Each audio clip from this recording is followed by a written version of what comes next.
Hey, we're here, and we're here with Diego, Hey, and everybody. we're going to talk about paperpot transplanter, how it integrates at different levels of the farm, my experience with it, how we talk about it in the course. We're also going to talk about the course. Diego has been inside of it. He's looked at a bunch of it. And we're also going to announce the winner of the lifetime membership at the end. And so I'm going to kick it over to Diego. And Diego is the founder of Permaculture Voices, a podcast. He also does fantastic YouTube videos. And along the way, started paperpot.co, which distributes the transplanter, and met you through my travels and all this. And it's been interesting learning more about market gardening and talking to people like you. One thing I've admired about you is systems approach, the efficiency with which you go at things. And if we're talking paperpot transplanter, let's start here at the top of the tree. When you look at any activity you do on the farm, if you're going to put one unit of time in it, how do you decide between doing task A or task B? If both are going to require the same amount of time, does it come down to what's going to give me more return in terms of dollars? Is it saving wear and tear? Is it making life easier? Is it some combination of things? I think it changes throughout the season. So if I'm in the spring, my focus is always on prepping for the summer.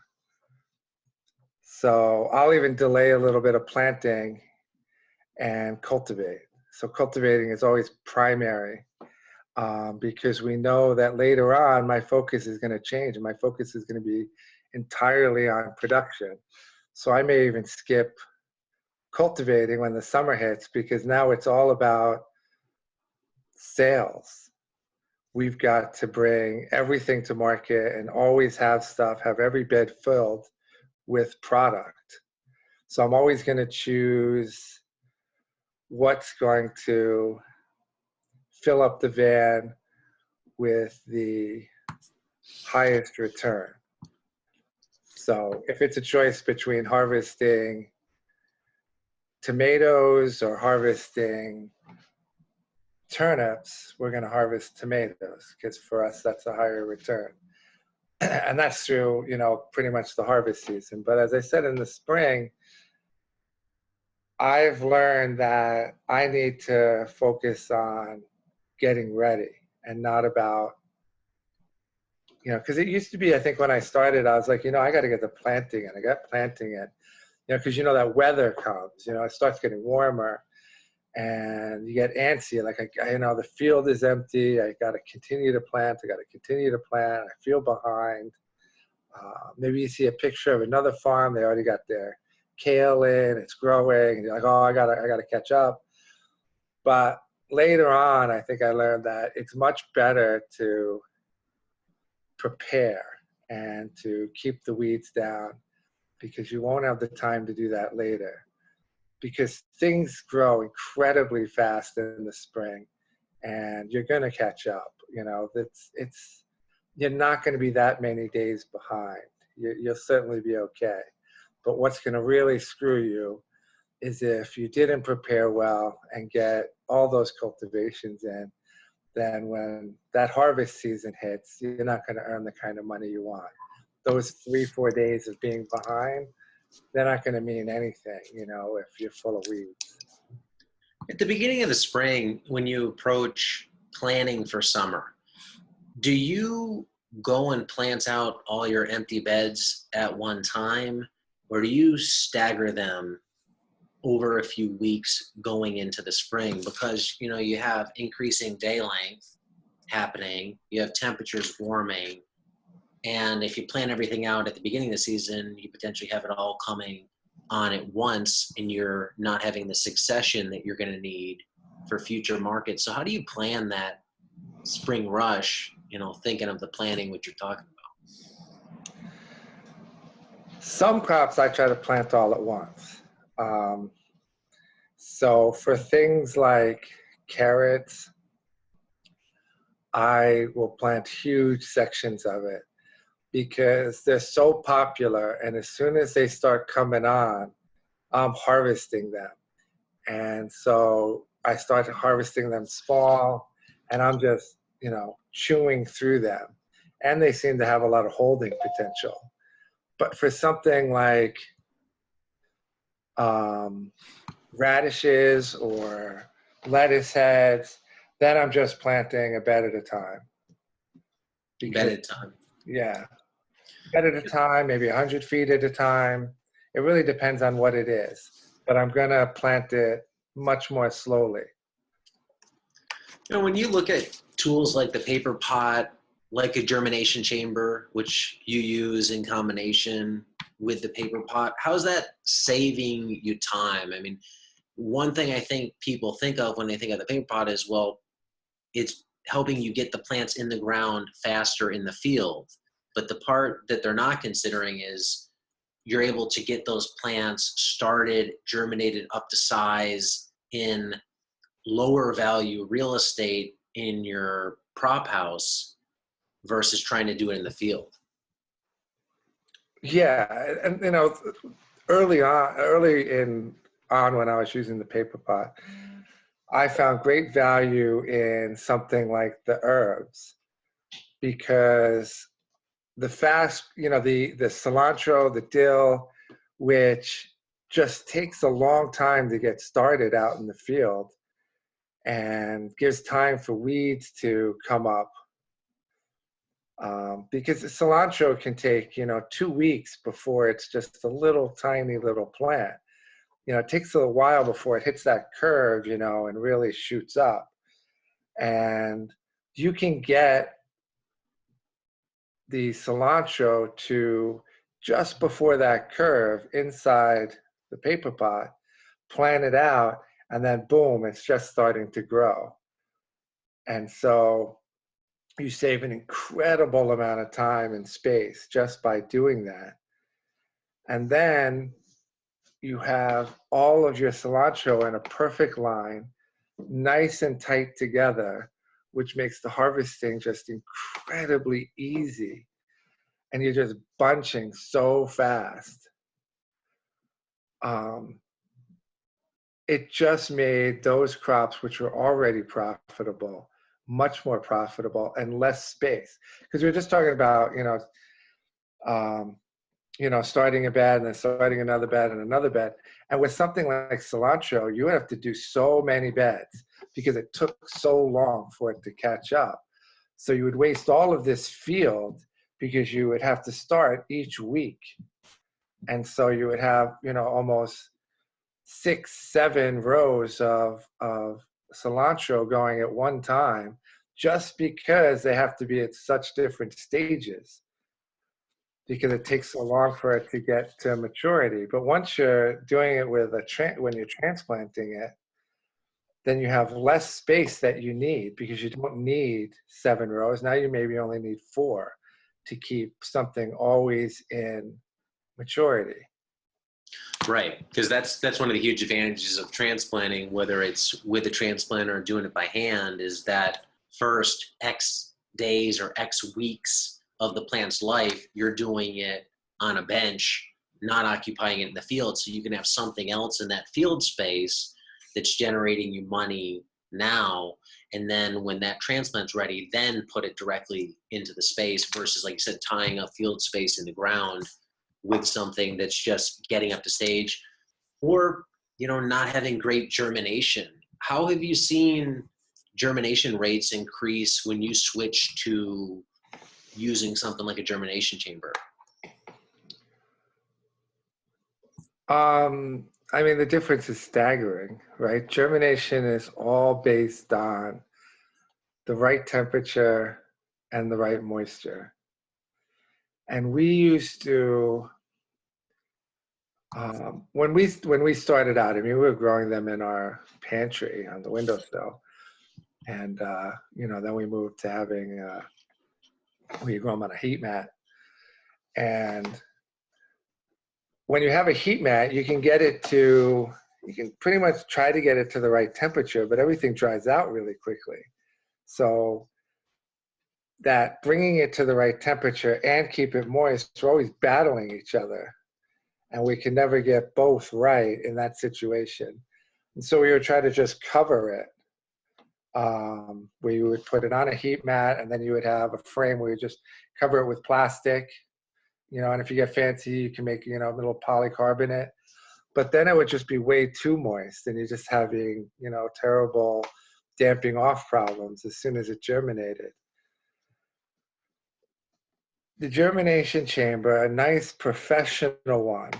These are used by the guys who all they do is make transplants. There's companies that's what they do. They just make trays and trays and trays, and they get 100% germination because they're putting it in, these professional boxes that maintain the perfect temperature. You set it, it's a digital thermometer. So the digital thermostat, will read within a degree of what it should be. It has fans on it. In case it gets too high, it will start moving air through the chamber. The moisture is constant, so we water it once before it goes in. And so it's just amazing the germination rates that you get out of it. If the germination isn't right, we know it's the seed.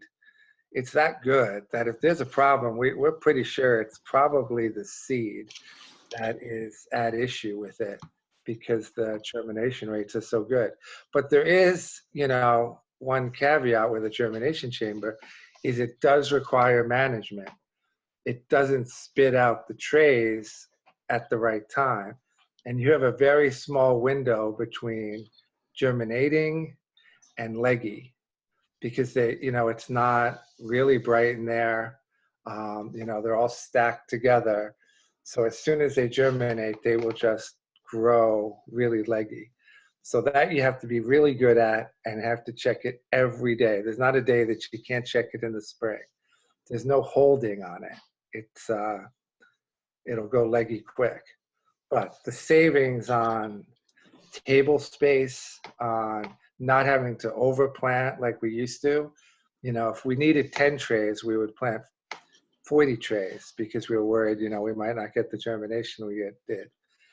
It's just an incredible saver on all of that. It's really amazing. And as you relate it to the paper pot, you're in a unique situation now, because if you didn't care what your germination rates were before, when you have the paper pot, now you really care. You can't just get a 30% germination rate anymore because they're all connected. So now it's something you really got to dial in to make sure that you take advantage of all of those cells. And so luckily we were already, doing germination chamber. We were getting good germination, but it is always something to think about to make sure that you work on that. Because not only will it benefit the paper pot, but it benefits the farm overall. You don't need as big a prop house. Yeah, for people who aren't familiar with one, imagine essentially a contained box that heats with humid air. So you get hot moisture in there to provide ample germination conditions. When you look at this tool, being a germination chamber, is that something you'd start out a farm with?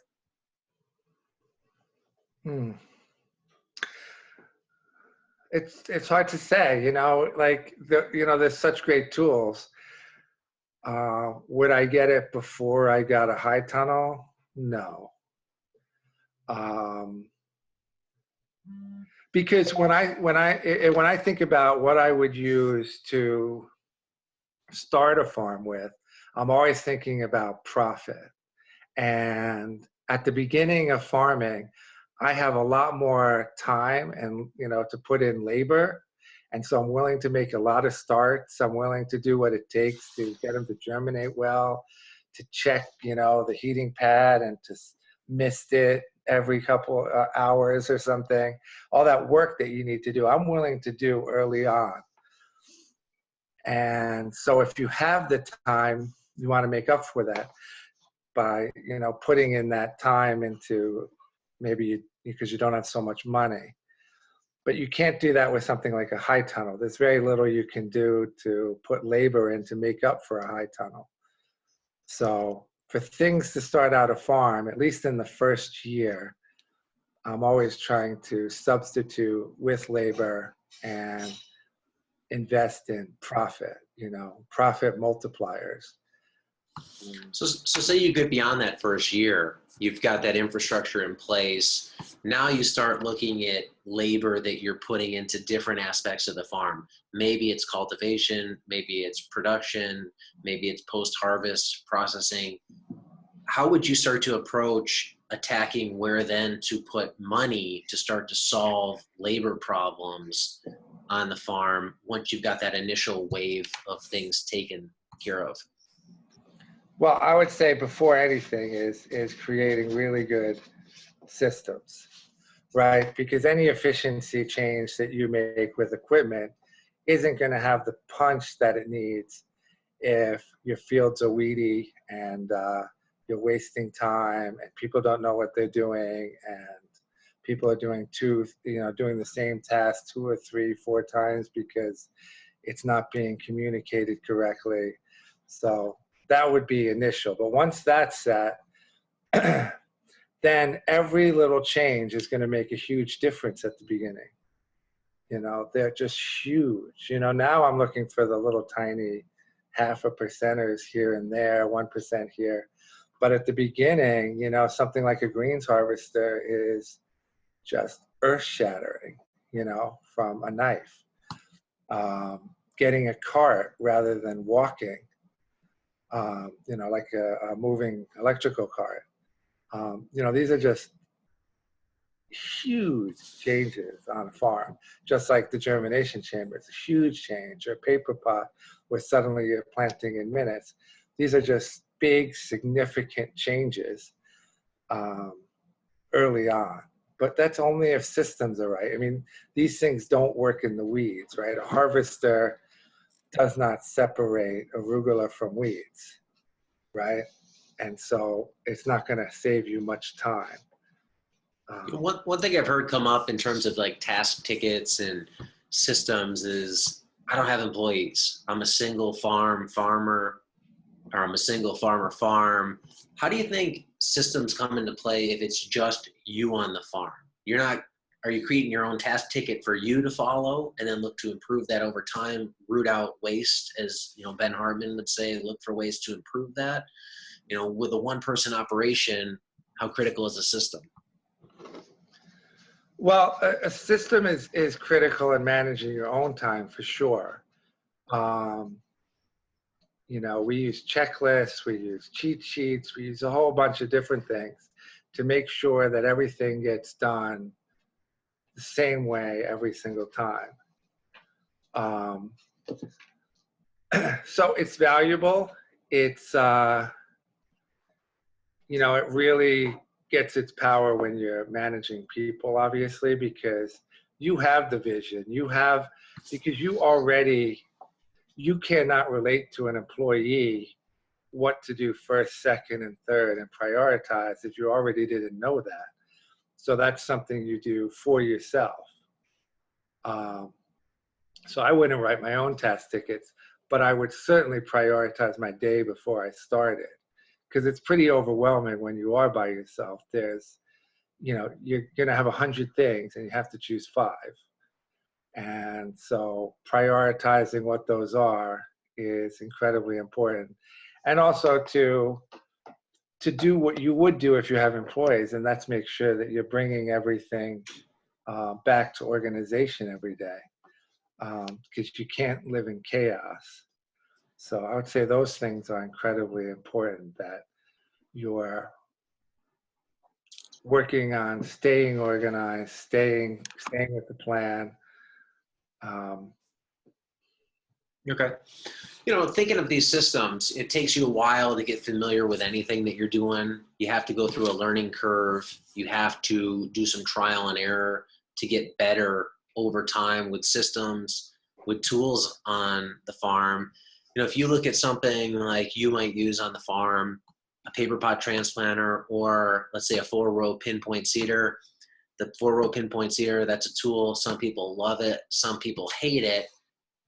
How much time do you need to give something to figure out how to use it right versus saying this doesn't work in my context? Well, I think one important thing to do is to, maybe talk to a couple of people who make a lot of money with it and find out what it is that is different in your situation. Because it's hard to imagine that, tools like that, which are work so well in one situation to completely not work in another. There would have to be a good reason for that, right? Like I don't use like a 6-gang jang. And there's specific reasons why I don't, but it's not because it wouldn't work in my context or that it's not a good tool or any reason like that. It's obviously a good tool. The 6-row seater is a good tool. The Earthway is a good tool. So it is going to work. It's just knowing what's different about how you're using it or than somebody who is using it continually. No, it's hard to say because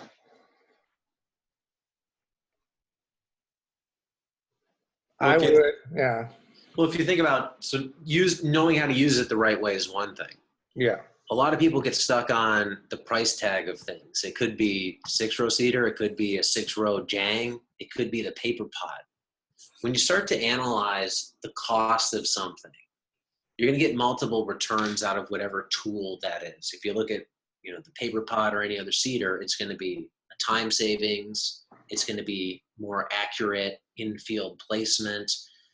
It can be controlled germination given how you're transplanting. Some of these things can be hard to quantify in terms of dollar value. Like time savings is one thing. If I know I can plant a bed in 15 minutes and it used to take an hour and a half, I can do that math.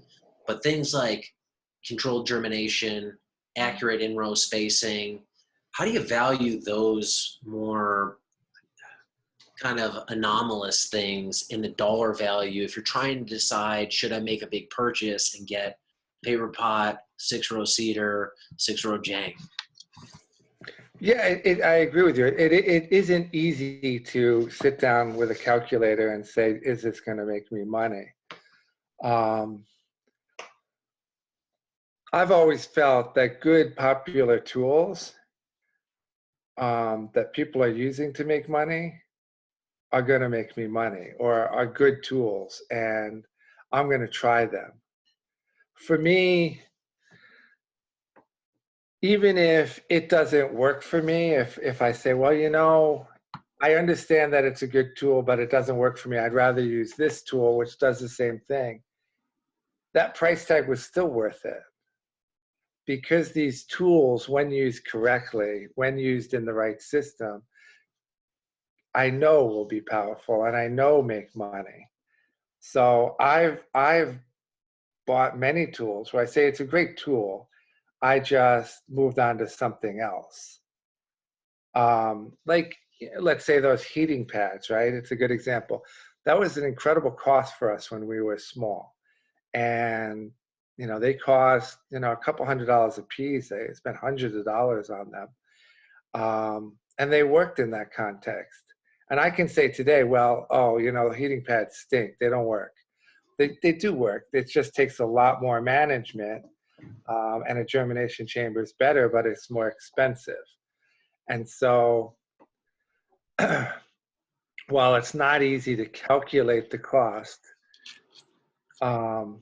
good popular tools are popular for a reason. Sure. They make money. So yeah, they take a little time to learn. They take some time to work into a system. When we first had a paper pot transplanter, we used it for a couple of crops, and we said, okay, let's use it for a couple of crops, see how it goes.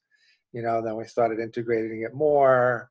And so we had, an expensive tool sitting around, with a lot of expensive add-ons that we weren't really using, but you can see the power in it. And then we like, this is working really well for microgreens too.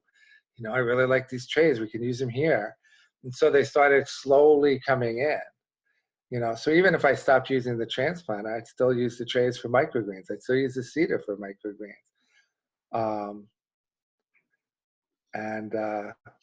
Do you like that approach of stepping into something? So I pick up a new tool like the paper pot. I try initially seed start lettuce, radish, peas all at once. From my perspective, like the way I approach things, like it's very hard then to fine tune each one, doing 3, 4, 5 different crops at once or 5 different things at once versus let's just focus on lettuce.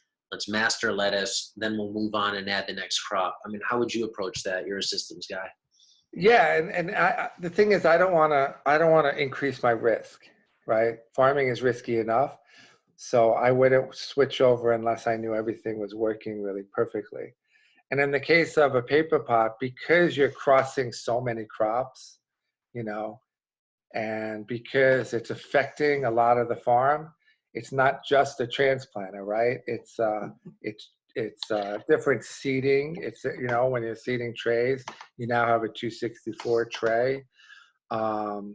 You're affecting so many things from beginning to the end that I like to step in it because I didn't want to increase my risk. And it's not because I didn't think it would work. It was because I want to make sure I know what I'm doing and not be in a situation where I'm not making money. So starting with a single crop, great idea. Maybe even do half of it with it. So I'm doing it most of the time, stepping into something because I am thinking about those risks. In other cases, if it's like, sometimes I'll try something, a tool,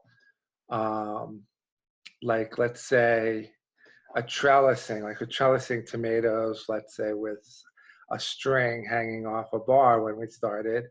And then we're using clips, and then we're using roller hooks.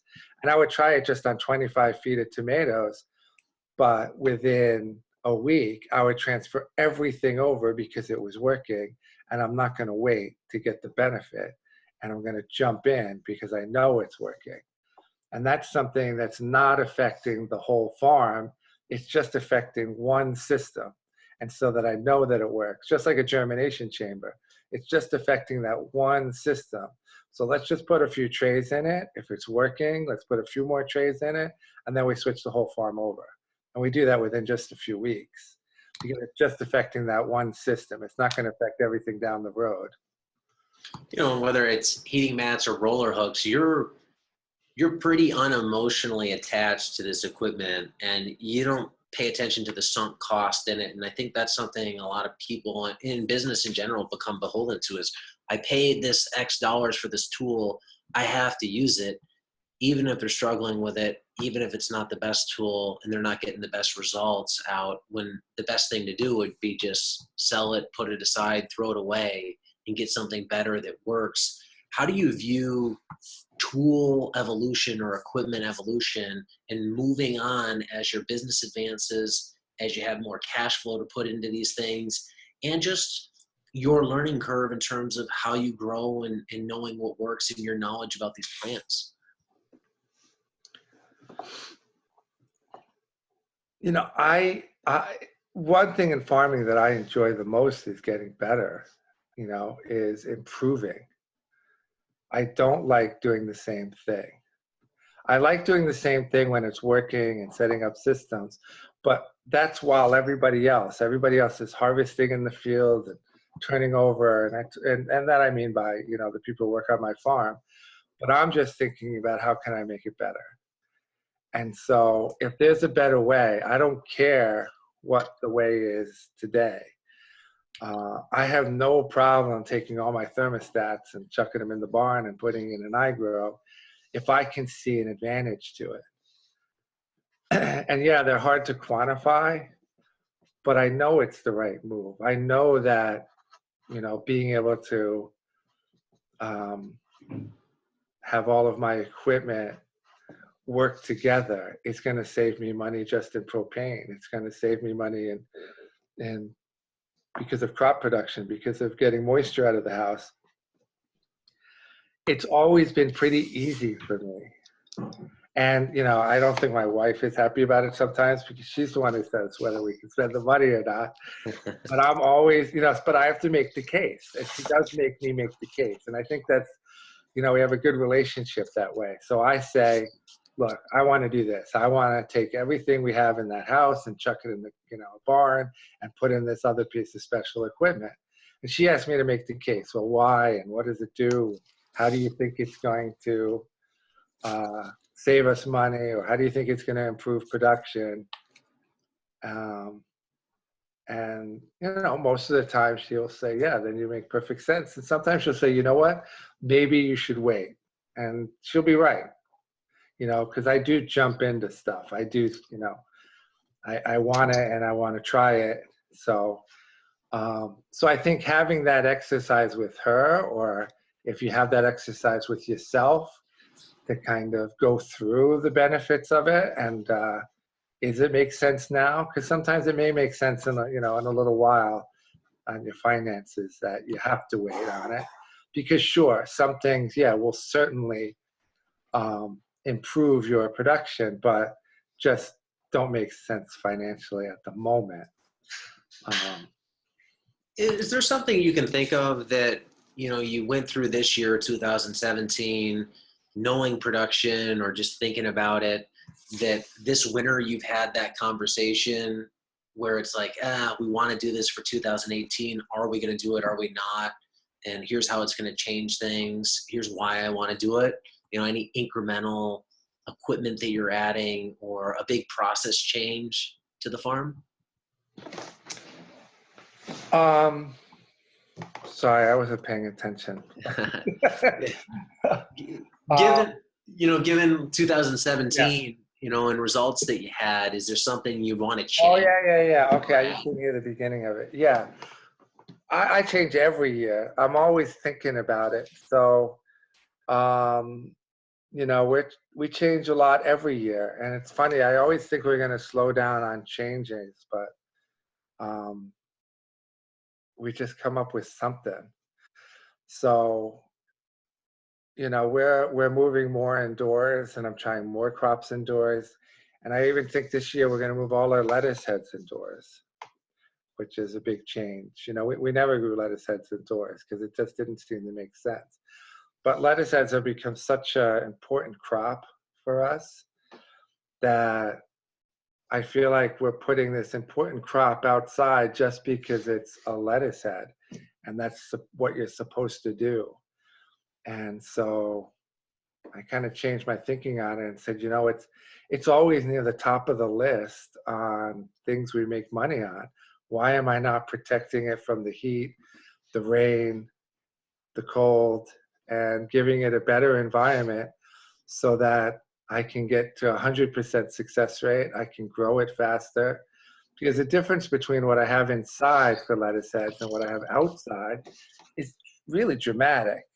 The growth rate, the quality, the success rate is quite different. And I don't think there's much farther I can go in the field with it. You know, I'm just not a landscape, you know, with holes in it guy. You know, I don't want to put low tunnels or anything. So I feel like I kind of pushed the field far enough with lettuce heads that I want to start trying it differently. And so we spent a lot of time thinking about how we were going to do that. And so that's what we're going to do this year, is try to really maximize lettuce heads inside, which, you know, that's a big change, I think. And how do you even take that on? I mean, your farm's pretty successful. You have good cash flow coming in, good revenue coming in on it. And from being there in June, I mean, you had a lot of field production of lettuce. You're not going to put all that under high tunnel in 1 year. How do you move that production from outdoors to indoors? If you're not adding as much space as you had outdoors, how do you make the decision of what to kick outdoors? Well, we added another 4,500 square foot house. And so we're going to use that house to grow the lettuce heads. It's not really enough for how much we grow, so we'll still have some outside. But I just don't want to wait, so I'm going to do the whole house. And I feel like the production increase means that I don't need as much space. And that's usually how I feel once I move inside, that, for every square foot inside, I can take, 1.5 square foot outside out of production. That Do you think that goes also for lower tech indoor cultivation? For somebody who can't put in a full-on cathedral arch hoop house, just going to a caterpillar tunnel, is that going to be a big difference over field production? It'll be a big difference, but nowhere near as big. Because, when you have a really good house, the management is so low. The management of our tunnels is almost nothing. Caterpillar tunnels, the management's pretty high.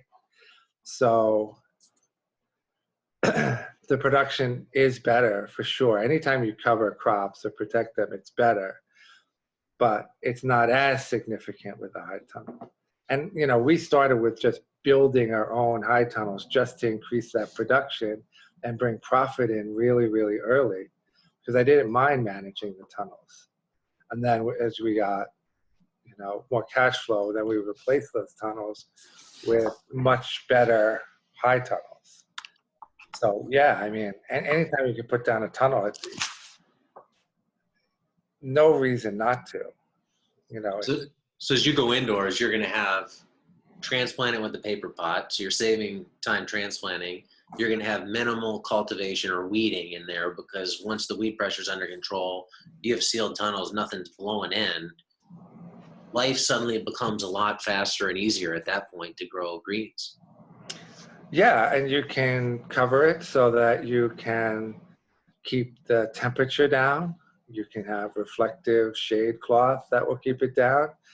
You can now blow moisture out depending on what the humidity is inside. You can start them earlier. You can go later. You can also make sure they never get rained on. You can use drip so that there's never any splash on them, which will reduce your harvest and processing time.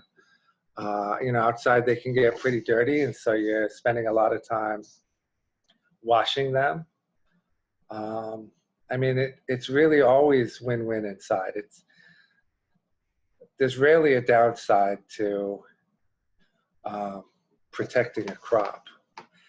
And so that's why, lettuce is such an important one for us. I'm surprised I didn't think of moving it inside earlier, but it really is. It's lack of space, because it does take space to grow lettuce heads. But, why not? If we go back in time, when you didn't have these labor savings like you do now from the tools you're using, the space efficiency, did you find when you started out, the labor curve went like this, and then you got to the point where you realized that we're working too much, we got to figure out a way to cut it back? Because a lot of this isn't just to do things better, faster, to make money. You have kids, you have a family, you want to be able to spend time with them and not put in 80 hours a week on the farm. What was your impetus for saying we need to make this efficient in terms of our time spent on the farm? Well, I think early on you're trying to make it efficient because you're trying to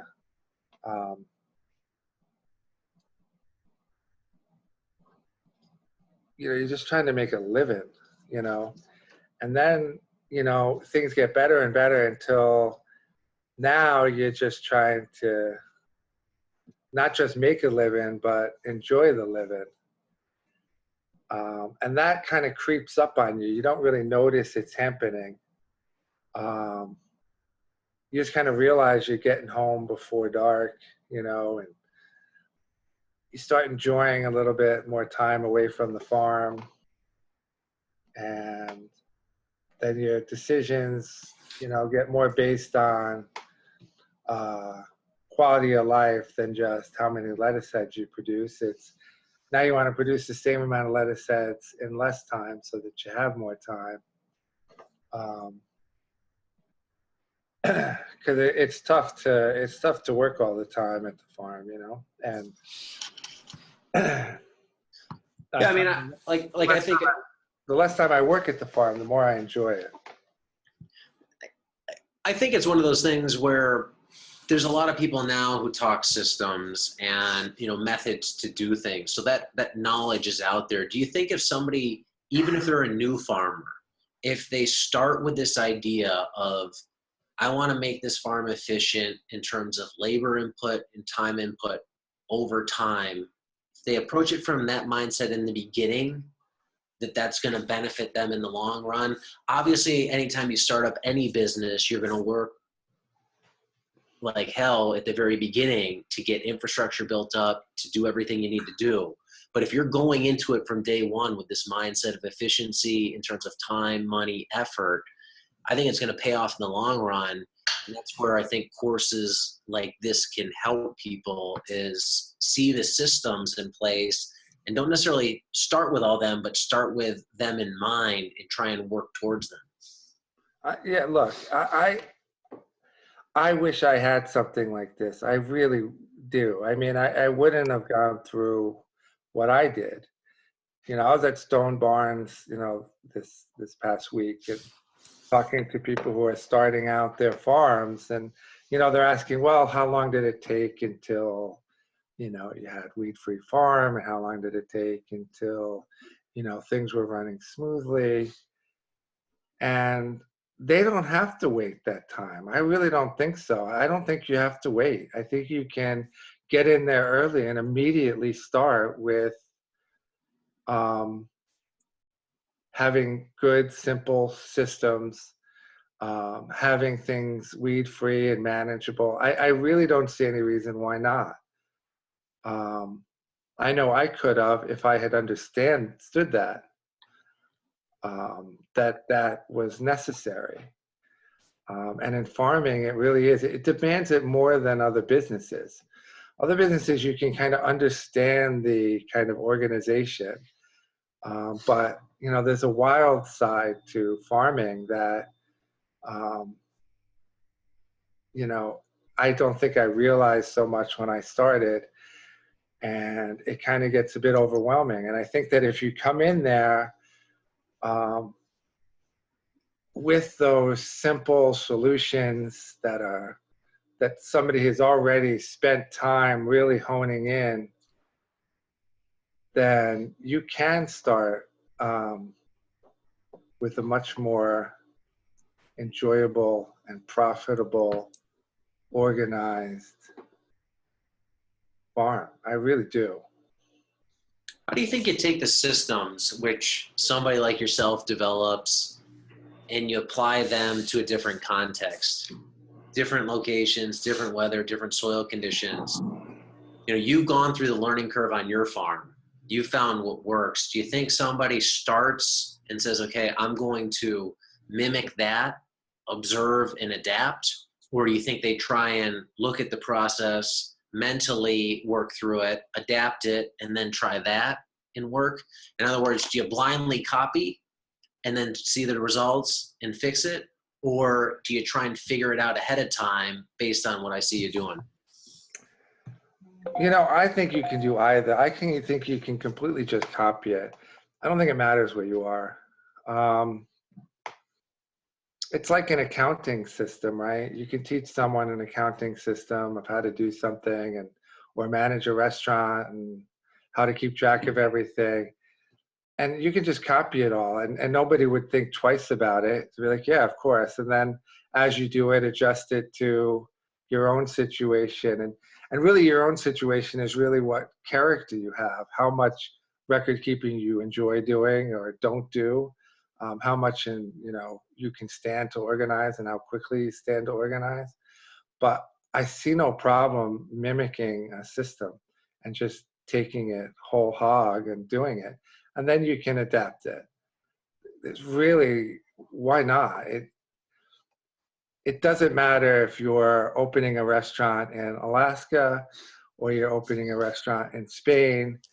They can all be managed exactly the same, and then you can adjust it depending on your specific situation. But you don't need to reinvent everything just because you're in a different place. those differences that come from being in a different place, I think are relatively minor compared to all of the other things that are necessary to run a successful farm. And I know that's not a popular idea, but I truly believe it. I don't think that other stuff makes much of a difference. When you think about the information that's out there, the systems that are out there, the tools that are out there, I mean, those are all one thing, but a lot of it comes down to the person executing the system, the person pulling the tool. I get asked this quite a bit. What do you think are some traits that need to be inherent in a person or learned in a person to be successful in farming, where you have this wildness to it all? I don't know what those traits are. I know that you have to be fast. Hustling is incredibly important, because as long as you are fast, the rest of it you can do. Because I am very disorganized. I think I'm a little bit lazy, but I have the desire to make the farm work and improve it. So I'm willing to make up for any of what I don't have and put that work in.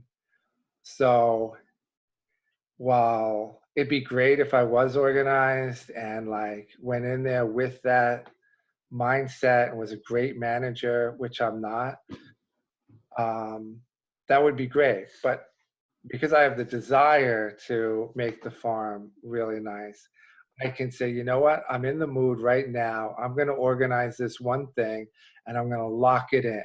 And then I'm going to move on to the next thing.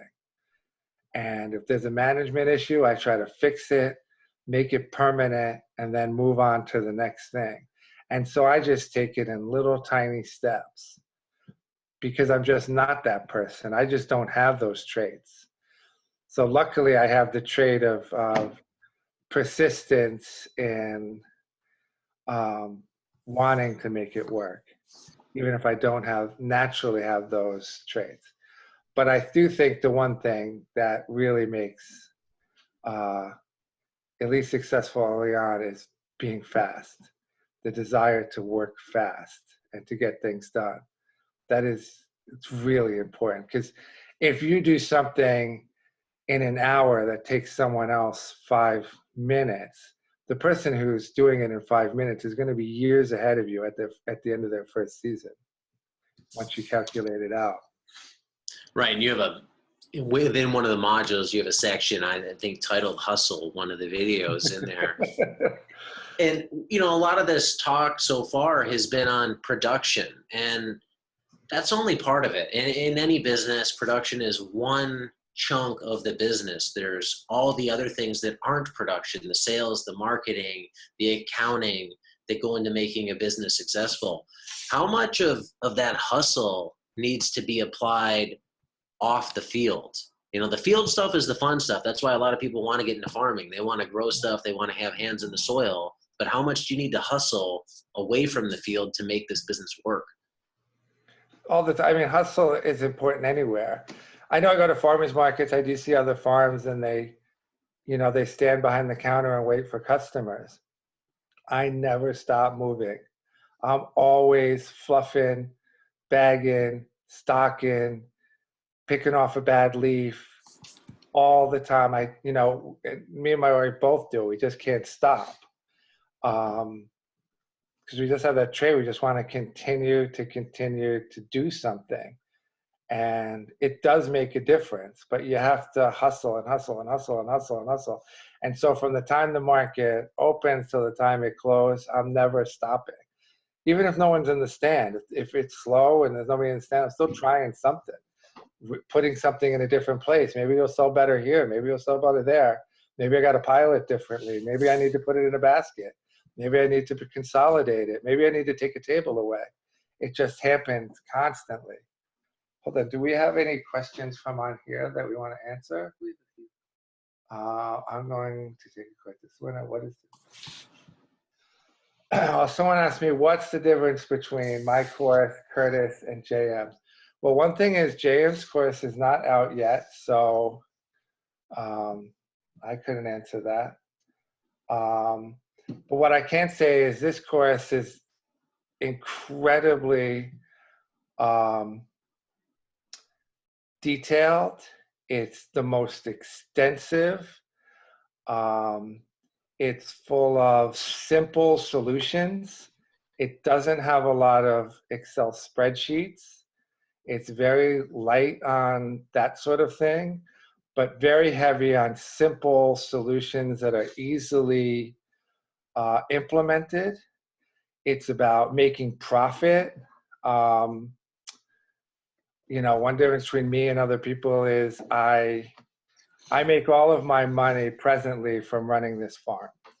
I am profitable because of how I run the farm.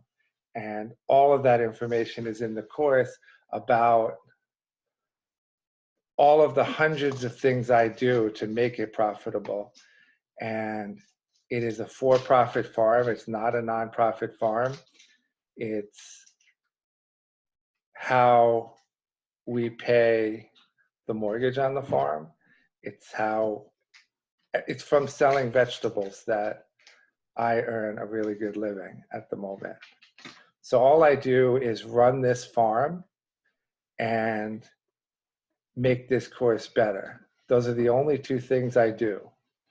I don't consult. I don't travel and do workshops, very rarely. I don't go to conferences and teach. I run this course and I farm. And I think that's what is important about this course, is that that's what it comes from, is from my laser focus on improving every aspect of my farm and showing you how I did that across the farm. And that takes a long time. There's, more than 40 hours of content. We haven't added up, but it's just an incredible amount. And we cover everything you can imagine. We're covering marketing, not only from the standpoint of how to market, but how to set up a stand so that it looks right, and all the different options that we've done over the years and what that would look like. I mean, that's a huge module with, I think there's 15 lessons on just market setup and how to set up that. There's a whole module on how to manage, how to hire employees, how to manage them, all the paperwork you need. I mean, this is just not covered elsewhere. We just go so extensive into all those different things. And so, I can talk about my course and that I firmly believe there's nothing like it, nothing that goes into as many aspects of the farm as this does. We don't leave anything out. It's all there.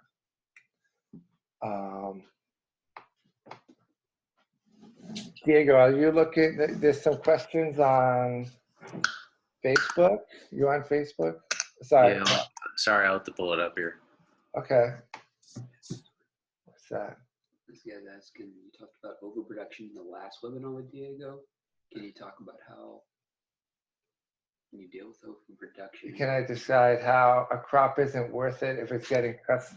Yeah, someone was asking about, can you talk about how we decide if a crop isn't worth it? And this I go, into detail about the course. I don't have these incredibly complicated crop planning things. I don't want to spend my time in front of a computer making crop planning plans and, fancy spreadsheets and stuff. I did it.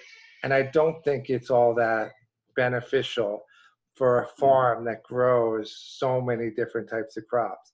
Even if I'm getting rid of most of the ones that, I don't think are valuable, there's still a hell of a lot left. And it's just too much time to do that.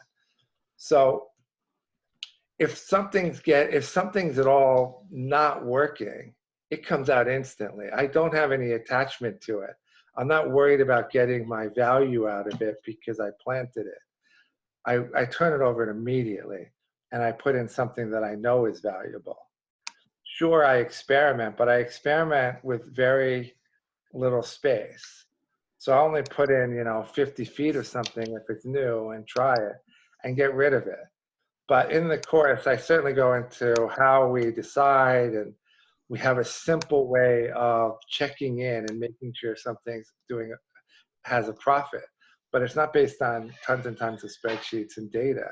It's a very simple way of just going in, is this making a profit today?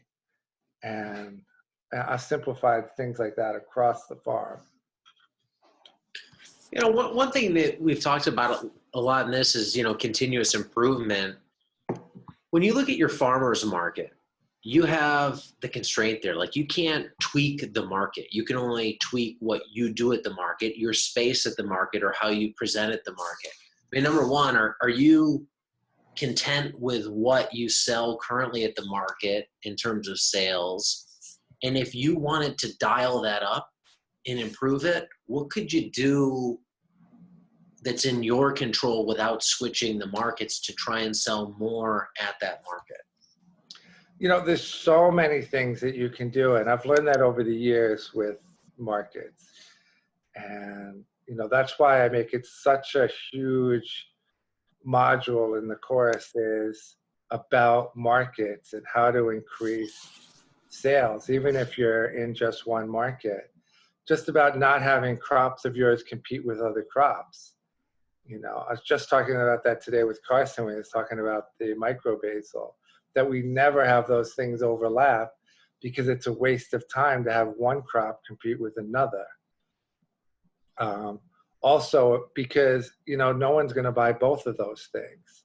So I'm looking for crops in which are going to complement another crop so that I can take another dollar out of the customer's pocket, right? If they're going to buy this, then they're going to buy this. It's one thing I don't like colored carrots, because most people will just say, oh, well, I guess I won't get the orange carrots since we don't get the colored carrots. So you didn't make any money, right? So I don't want to do that. I want to increase the sales. I'm much more likely to be able to do a 3-for-1 sale on a bunch of carrots than I would on colored carrots. So it's much more profitable for me. And there's just so many areas within your market stand to increase that little bit. And you can increase a little bit here, a little bit there, until you're increasing money at just this one market. We've done that in so many different areas. Herbs was a huge one. We couldn't really crack that nut. But we finally did a couple of years ago, and it's just really gone really big. So not only do we, have it in the marketing module, but we have a whole module just on them and how to market them. I think it's like, 35 lessons? Yeah, it's crazy. But because I find it so important to really focus in on it and how they really are making money. That's why I convinced my wife to do the flower thing. She doesn't really like to do this stuff, but publicly. But she agreed to, because she is a flower expert, and we're lucky that she is. And it's about growing flowers for a vegetable farm. I don't think you'll see this elsewhere either. It's unique to our course, and that has been a huge boon to our stand. That's made so much more money. It's because it doesn't compete. People don't say, I'm going to buy carrots or flowers. They're buying carrots and they're going to get flowers, which is really nice. But flowers is a different type of market. And so it's important to learn about it. And Kate is the best to learn from. The right equipment, the right display, how to make bouquets, how to train others in them, and what flowers to grow. Because you cannot grow flowers all season like you can radishes. You have to know what flowers bloom when, and that's what's in there, is the charts on what's the simplest, easiest flowers to grow so that you have a mixed, colorful bouquet all season long.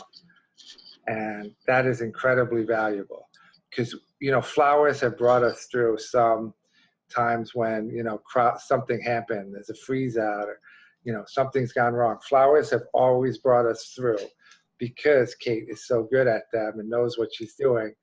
And they're such great sellers. People love flowers. When it comes to crops like herbs that you've talked about, one thing you were saying earlier was, you need a variety of herbs to make it work. You can't just have one. And obviously, basil and cilantro, they're not competition. They're not mutually exclusive. You're not going to substitute those in a recipe. Why do you think having more herbs works better than having less herbs in a farmer's market booth? It's just sales strategy. Herbs get lost. If you have a basket full of tomatoes, it doesn't get lost. People don't go, where are the tomatoes? They stand out. They're there. You don't need tons of different types of tomatoes to stand out. People will buy them. You can add a couple more varieties and it helps, but you don't need 12 varieties of tomatoes to sell them. But with herbs, that's a little different. I find that the more herbs you master, the more herbs you get really good at, so that you can have them constantly, makes a nice statement. You have to display them correctly, market them correctly, but they sell each other. That's what's great about them. Is part of that taking up space at the booth? So if you're never going to harvest as much cilantro as you would lettuce. So you could have this mound of lettuce, but you're never going to have a mound of cilantro. So if you have a little bit of cilantro, it's going to take up a little bit of room on the table. So to make herbs seem big, you bunch cilantro and basil and oregano and whatever together, and now you have herbs in a mountain where you wouldn't just have one individual herb in a mountain. Yeah, you have this big selection of them, and then people get to know that you have them, and you'd be surprised. We bring a lot. We'll bring 100 bunches of each, and one thing is that because they're small, they're such a moneymaker. You could fit 100 bunches of cilantro in a small tote, but you can't fit 100 lettuce heads in a tote, and so it's an incredible moneymaker that way. But yeah, because, a pile of cilantro doesn't look like anything. A pile of parsley doesn't look like anything. But as you start bringing more and more herbs and you market them and display them correctly so that they are, singular in their type, then you really have a display that means something to people. It really starts looking great. But when you only have a couple, they just look like a pile of greens, and they don't look like much. It's kind of why rainbow chart helps, because it has the color, it stands out, it looks nice, it looks very different from curly kale. So together they look okay because they're separated. But just greens in a big pile, not so nice, and not so many of them. When it comes to herbs, when it comes to flowers, a question coming off Facebook is, do you have any success with perennial crops, whether that's herbs, flowers, or anything else? Yeah, absolutely. And that's why the whole module of herbs is so important, because knowing how to maintain perennial herbs is very, very important. Because they have to look good. You want them to survive over the winter, and each one requires very different technique, right? You're not carrying tomatoes season to season or carrots season to season. Very few vegetables you are. But in the herb world, half of those herbs you're carrying over year to year in some fashion. And knowing how to do that well is important to be able to have that selection, because you can't start all herbs in spring and expect to have a nice mix throughout the season. It's just not going to happen. And the same is true of flowers. It's another area where you have to have a mix of both flowers that you started for this year that are annuals as well as perennials. And that's because flowers just do not bloom all at the same time. So if you want a nice bouquet, that has to happen. And yeah, we've been really successful with that. And the flowers, it's Kate, it's not me. And we have different environments for them, different environments for where to grow the herbs, different environments for where to grow the flowers so that they will survive.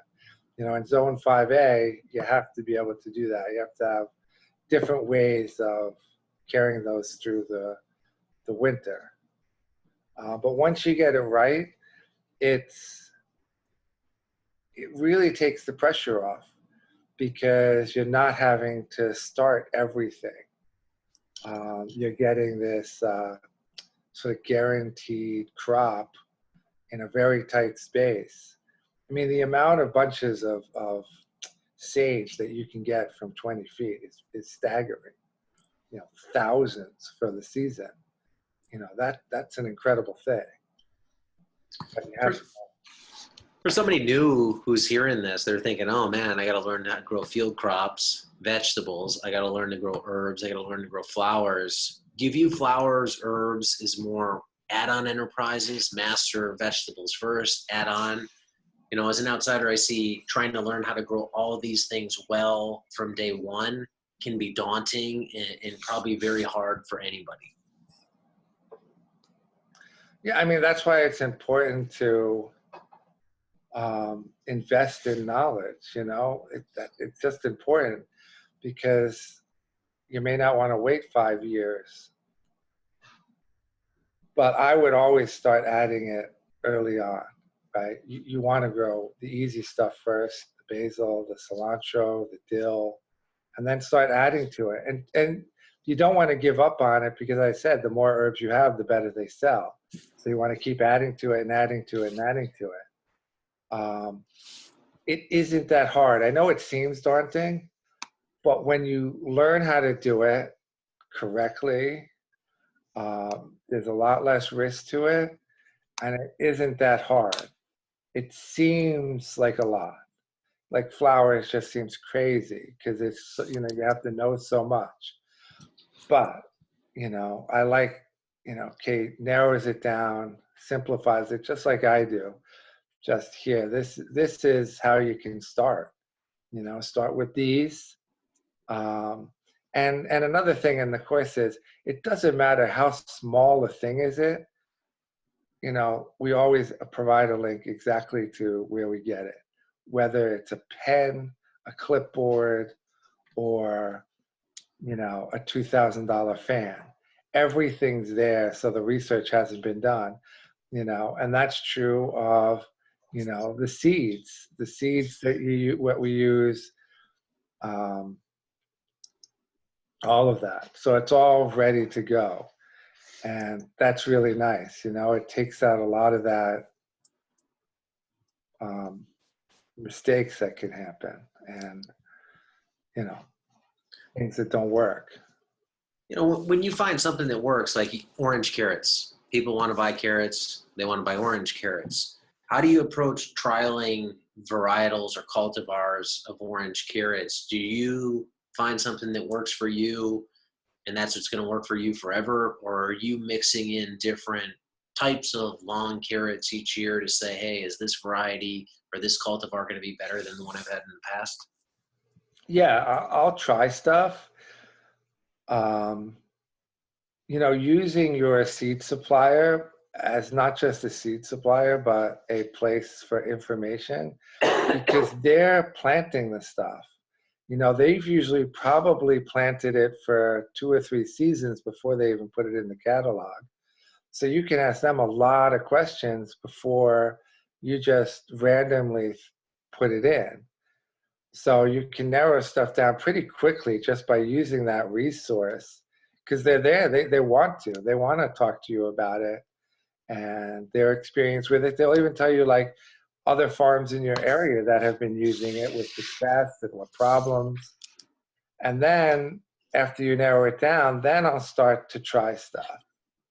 But I won't take too much risk.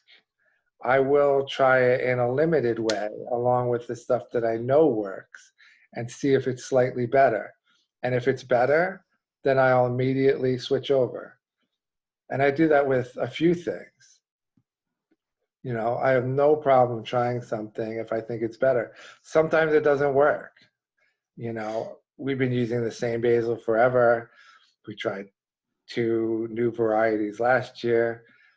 I call it last year, but because you feel like the season's over, but this season, and I didn't like them, and we went back to the old one. And other times we love the new stuff, and we're like totally in it, and forget about the old one.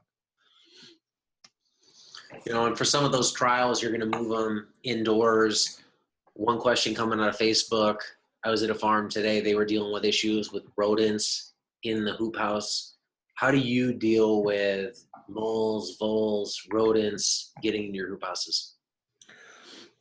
In the course, we have a whole thing just on hoop houses because I'm a hoop house maniac.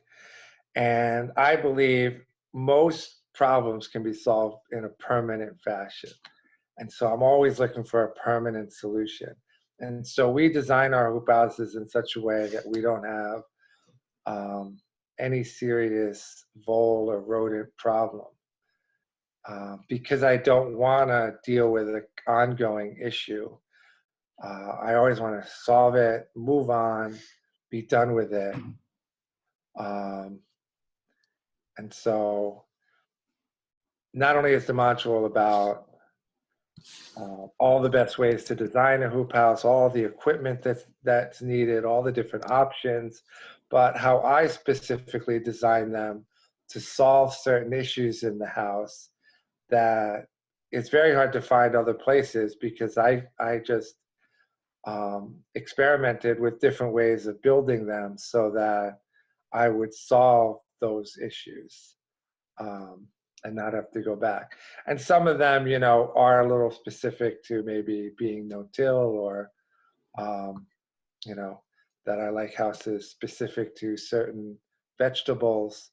But, most of it is just universal design concepts for the house. I mean, that principle alone, I think, can help a lot of people out. Design for permanent improvement. So you solve it once with a tool, with a process that eliminates the need to have to solve that again in the future.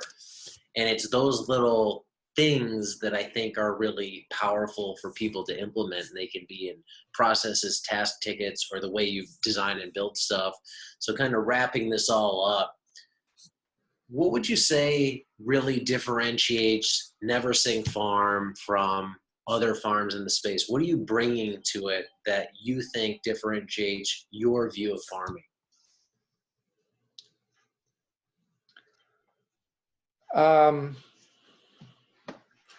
I think simplifying stuff. I'm always looking for stripping away any complexity involved in it, and also making it permanent. Any issue, and trying to solve it in a permanent way. I think putting up high tunnels was at first just to solve the problem of road covers in the field, which I hate, and solving that permanently. And the record keeping that we do and the systems that we have is about keeping it as simple as we can. I want to spend my time producing, seeding, planting, harvesting, and selling, not taking care of problems all the time. And so by simplifying all those systems and working on permanent solutions, that's what I'm able to do. And I think that does make us a little bit different, that we're not spending days crop planting and ordering seeds. We have a very different approach to all of that, which is so simplified that sometimes it takes a long time to explain, which is weird. But sometimes the simple solutions take a lot longer to explain how they do work and work well. Yeah, I like that approach. And I think a big part of taking on that approach is slowing down, taking some time each week, each season to just reflect, think about how you're doing things. When you're doing the process, think about how you're doing it. If you have employees, ask them to be active contributors to improving these processes so you can implement that. So many people get caught up in nose to the grindstone that they never stop and look up and see, is this even right? Or am I just working myself to the bone? Yeah, I completely agree. And that's what the winter's for. Winter is the best time for that. At least here in New York. I mean, we've already had snow on the ground, which I think this is the snow where it's going to be here until April. So there's no more work out in the field. It's all just contemplating for next year. You just don't want to overdo it, because I know this is the time when you start ordering all that crazy seed that you're never going to use, right? The December farmer is always thinks the spring farmer has tons of time. Throttle back on expectations. Yeah. Well, I think you guys are going to draw for a winner here today, but anybody else who has any questions, feel free to type them into the Facebook comment window. Anything else you want to relay regarding the course itself?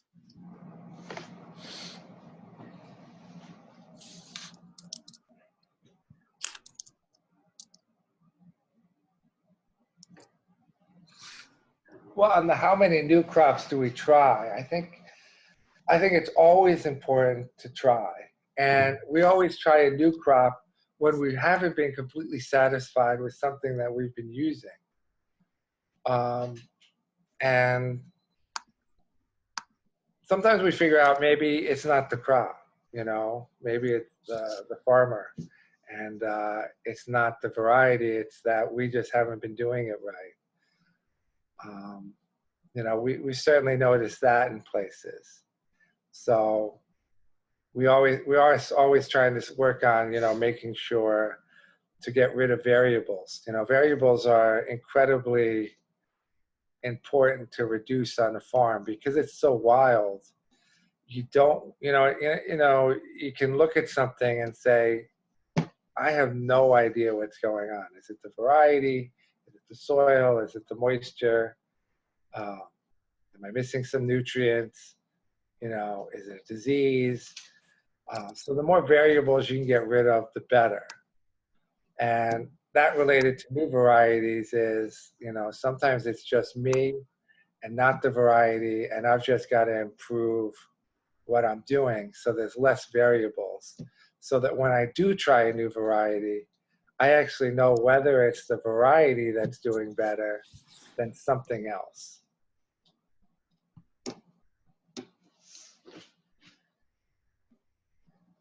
How many germination chambers? We use one, but I would love a second one. We thought about putting one in, but we're kind of changing our system for starts and adding some more space. And so I think we'll add another one. And it's just about getting the flow right. You're kind of always tweaking that, trying to get the flow, because we have there's always a workflow when it comes to seeding, like, or washing produce, that I still feel like the second one's going to get in the way in the space it's in, but I want another one. It's certainly on the wish list. It's been on the wish list, I think, since I first pulled the first tray out of the one I got. I thought about getting a second one, and I turned to Kate and said, can you believe we thought about getting the half size one? It's a good thing we got the full size.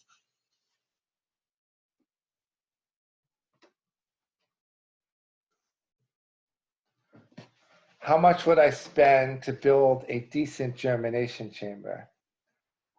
How much would I spend? I can tell you what I spent when we first were doing it, right? We were doing it on a table.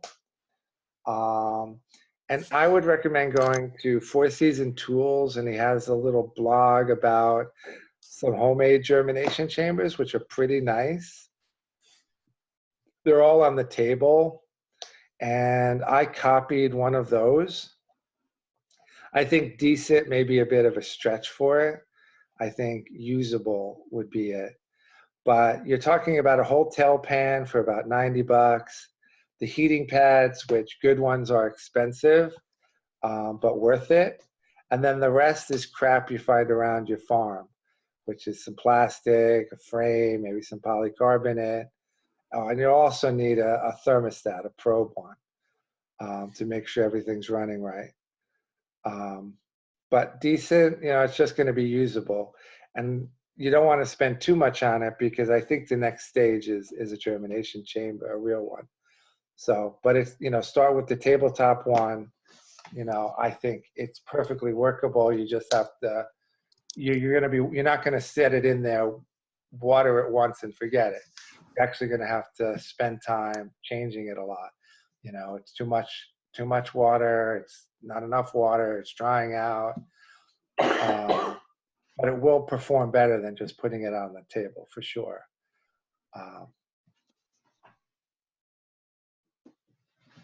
Am I more of a red, green, or blue tractor guy? I would like a green one. I've always thought the green ones look nice. I don't own a tractor, but if I was going to buy one, I really thought about I'd get a green one. And I think that's just because it would look nice at the farm rather than standing out too brightly. I don't know why, but I thought it would look like. I did think about it. I don't know why, but I thought about the color before I thought about horsepower or anything. And that's how little I know about tractors. Well, at this point, would you get any net gain of adding a tractor to your system? I wouldn't add it to the field, but getting pallets off of a truck or being able to level land before you put a house down, getting fence posts in and moving gravel around, that's really what it would be about. And right. Making my 5-year-old son really happy. Moving snow. I think on that aspect, it would be really, really great. But I don't think I'd drive it into the field for any reason. If I was growing in it, right? I mean, I have no reason to bring the BCS into the field, so certainly wouldn't bring the tractor in there. But we all need to dig trenches for water and electric. And, we're renting stuff all the time, so like at some point, the rental fees add up, and it makes more sense just to get one. It just keeps falling to the bottom of the list because it's one of those things you can't really see profit from, but for me, it does seem pretty cool. I would like one. I mean, if I found one, I wouldn't pass it up. Here's a question coming from the room. It's from Derek.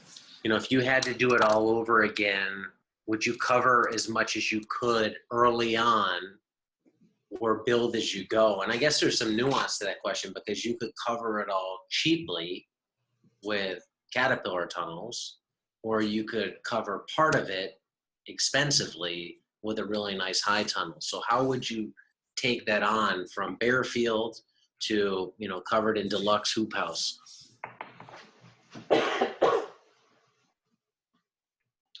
It's such a, how much is your budget?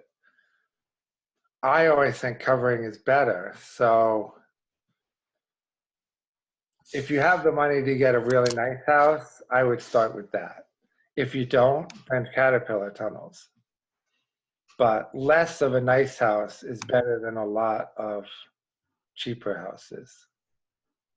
It's just that, the management of it. And if you can manage a smaller space, you're going to do better in it. 1 square foot inside a really nice high tunnel is going to equal, I think, 3 or 4 square feet of caterpillar tunnel. I really do. I think you're just going to get better production out of it. You're going to get, the management is going to be so much easier. But if you're going to do 10 to 1, 10 square feet of caterpillar tunnel to like 1 square feet of nice high tunnel, then maybe it starts to make sense to have a lot of caterpillar tunnels. But that's really what you're able to deal with. Are you able to deal with just managing those things? And 10 of them would be a hell of a lot to manage. You know, we had just a handful of them, and I started to get really, really sick of it. Sick of listing that plastic to get inside. So then we started making real end walls on them. And, you know, once you start putting money into them, it feels a little bit like you're throwing it away because you're really improving something that really can't be improved all that much. So, you know, I think that's kind of where it's a personal thing. If you can handle it, then go for as many as you can and earn money and then buy the really nice one. Do you think the really nice ones, do they pay for themselves in a season? Yeah. It depends. You can pay for the frame and the plastic really easily. I don't think anybody couldn't. I think that would be difficult not to. I think you'd have to try hard not to. Because of what you can grow in there and the extension and growing early, growing late, the quality, the production, the frame and the plastic for sure. Once you start adding equipment, then it's good. Then, then it's a question on, how well you did it. And because, you can take, it's all about the finishes, right? So once you take a house and you get up into $20,000, $30,000 because you're adding fancy equipment, then it might take a little bit longer or a little bit better management and growing. But the frame, the plastic, just your basic house, yeah, absolutely in a season. Absolutely. Somebody's asking in here. Watermelons, One thing somebody's asking is, do you seal the sides of your high tunnels with insect netting? Yeah, I'm a big fan of insect netting. It's something we go into great detail in the course in. It's, it has to be done well. There's a lot of caveats to it. But when it's done well and you do it right and you design the house correctly, then it makes sense. Don't just grab insect netting and throw it on the sides of your house. It could cause a lot of problems. But when done right, it's great. We've been using it for a very long time, so we went through a lot of different systems with it now, and we have it down now. So when I start a house, I know exactly how to do it and get the whole house wrapped correctly and don't have any of those problems. I think it's the way to go. The way I design houses now is, I've really put a lot of time and energy into figuring out the best ways. And, our houses are pretty damn awesome now. They are incredibly maintenance free and work so well. But it took a long time because, unfortunately, greenhouse manufacturers, they just want to sell you the kit. The regular poly, the end wall, the roll-up side, they have their way of doing it, and they're really not interested in spending a lot of time with a lot of different options that really aren't off-the-shelf options. So I find them to be not all that helpful. So I've had to do it all myself and coming up with all of that way of designing it. And so that's why it's a big part of the course is that. I know this is covered extensively in the course, so, cater your response accordingly. Somebody's asking here a question in terms of soil. I know you started with really sandy soil. It's taken a long time to get really good soil on your farm. For somebody starting on the opposite end of the spectrum with a lot of clay soil, how can they deal with that? Is it fixable? Should that be an impediment?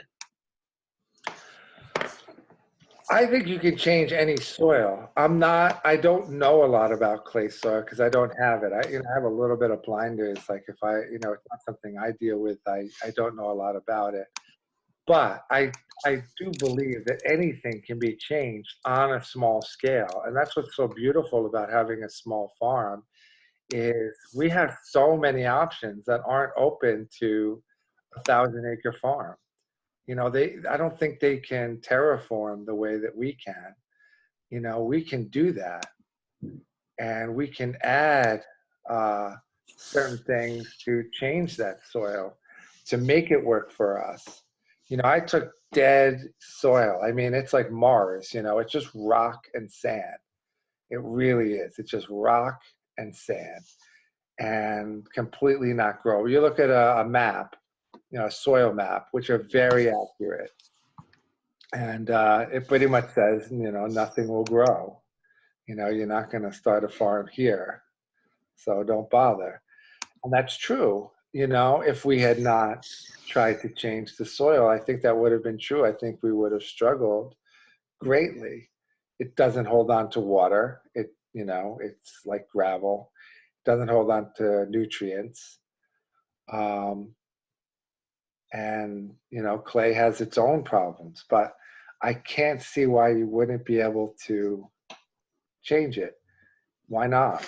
It's just soil. You can change the chemistry of it, and you can change the physics of it. In the course, there's a whole module just on soil. I mean, we're talking about lesson after lesson after lesson about every aspect of the soil, but simplified in the way that I look at it, so that I break it down into simple parts of how I change it and do it on my farm. So I don't see why anyone couldn't do it with clay. I don't know. I can't say for sure, but that's just my feeling, is that we have that ability. Well, that's the great thing about being small, right? Is you can relatively cheaply change a lot. You can change your soil. You can put a lot under high tunnels. You can stack production using germination chambers and paper pots. You can be ultra efficient and enact a lot of change very quickly, relatively inexpensively on a small amount of land. And that's what you've done. I mean, it's very different if the approach was you're going to farm 20 acres than doing 1.5 or scaling it down to sub an acre or sub half an acre. Yeah, you just have so many options.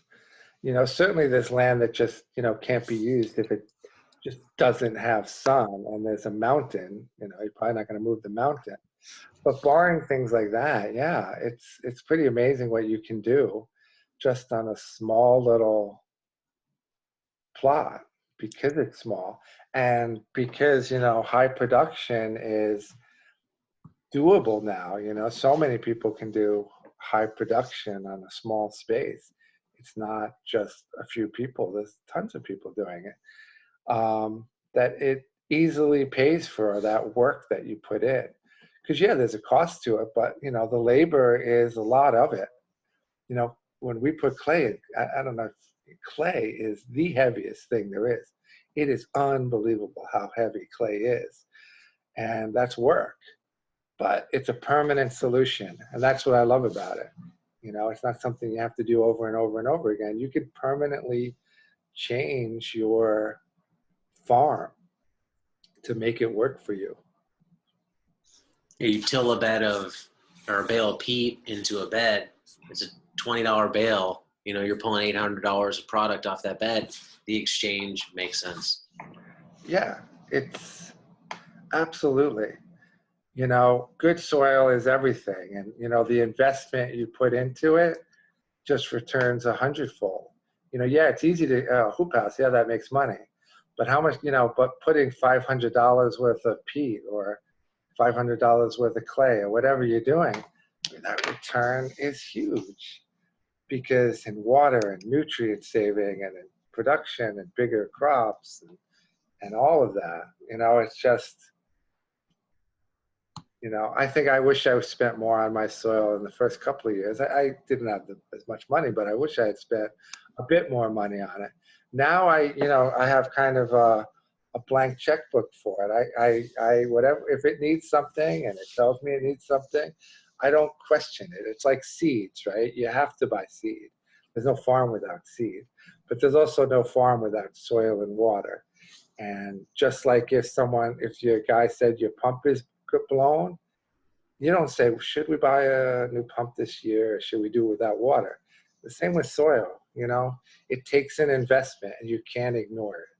Just because it's something that we don't really see on a human scale, it's still something that requires it. And sometimes we do forget about it because you can't really see it. Here's a course specific question. If somebody buys the course, do they have access to it forever so they can go at their own pace and then refer back to sections as needed, if needed? Yeah, as a module becomes available, they have it for the lifetime of the course. It's, I'm not going to say forever. The sun will eventually absorb the earth, and the universe will expand into nothing. But for the life of the course, yes, of course, you have access to it. And not only that, to every new piece that we add. And we add constantly. As I said, I work on the farm and I work on improving this course. That's all I do now. So like somebody had asked me in the course, how much does a hoop house cost? And I get that question a lot. I didn't think of like putting it in there, but now I just put a whole sheet of exactly what my house costs, all the equipment, every piece that I do, even down to the gravel on the landscape fabric, how much it costs to put up one of my houses, as well as the other option. I throw that resource in there. Someone has a question about a lesson, we reshoot it. I want to make it clear and understandable. Maybe we'll add lessons. We've just been doing that. We've been adding lessons today, some for soil and some for managing the systems, just to make it even that much more awesome.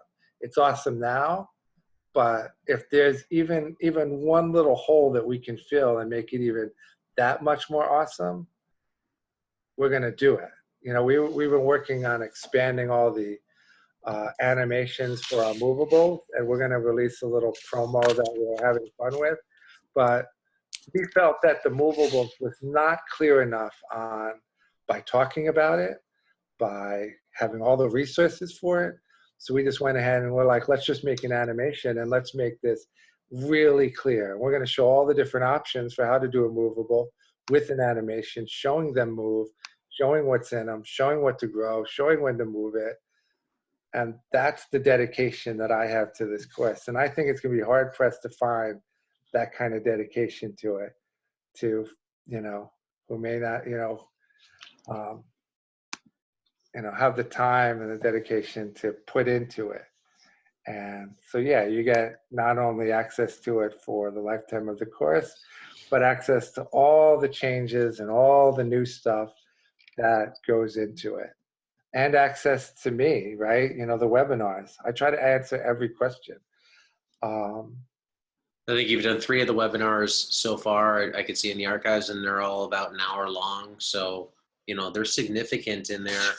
It's Sunday, December 10th. How long is enrollment open for if people want to sign up for? We extended it because, I don't know, I just felt like it. It's slowing down time of the year, and we didn't want to pressure people because they were asking, extend it. So we're actually going to extend the enrollment to the 20th. I know the price goes up significantly, and I know that people were worried about that. So I don't mind giving more time. It really doesn't matter. We changed our approach around this, because, the course was very successful and people are really happy with it. And so there's really not a lot of pressure anymore on us. So we're really focused on just making it the best we can, keeping the people in there as happy as possible. So yeah, so enrollment's going to be until the 20th. And then we just kind of want to take a little time off for the holidays. So that's why it kind of ends there. And then we're going to hit it hard again in the new year and continue to release those modules and webinars and all of that and make it as useful. I mean, that's my commitment is, you know, I want to make sure that it works for people. So that's why I want to answer their questions and, you know, that it has what people are looking for, you know, that they're not missing something or they feel like something's absent. I don't want that feeling. I want to make sure it's there. And the nice thing about doing it now versus January is if you do it in December, you can write it off in 2017. Yeah, that's true. Yeah, absolutely. Well, I don't see any more questions in there. It looks like that board's clean. You guys have the drawing to do. Feel free to ask any more questions on the page if anybody has them. Yeah, and you know, we have the preview so you can go in and look around, which is why I don't really show it anymore. It was a way for people to kind of go in and kind of get a feel for how it works and what it looks like, and a lot of what the lessons are. So feel free to do that. You can sign up at neversinkfarm.com. You know, all you do is you put in your name and an email. That's all you need to do. Try to make it as easy as possible because I thought it was important to take a look. You know, and definitely check out Diego's paperback.co site. I mean, it's you know, it's a really nice site. It's really easy, well done site. So I'll definitely check it out. It will be adding more content to that later in the year. I want to try and talk to more people who are using it to aggregate content. So that's a winter project for me, you know, kind of getting to the point where we're fully in stock. Demand's been high, but we're slowly catching back up to it with production. Awesome, man.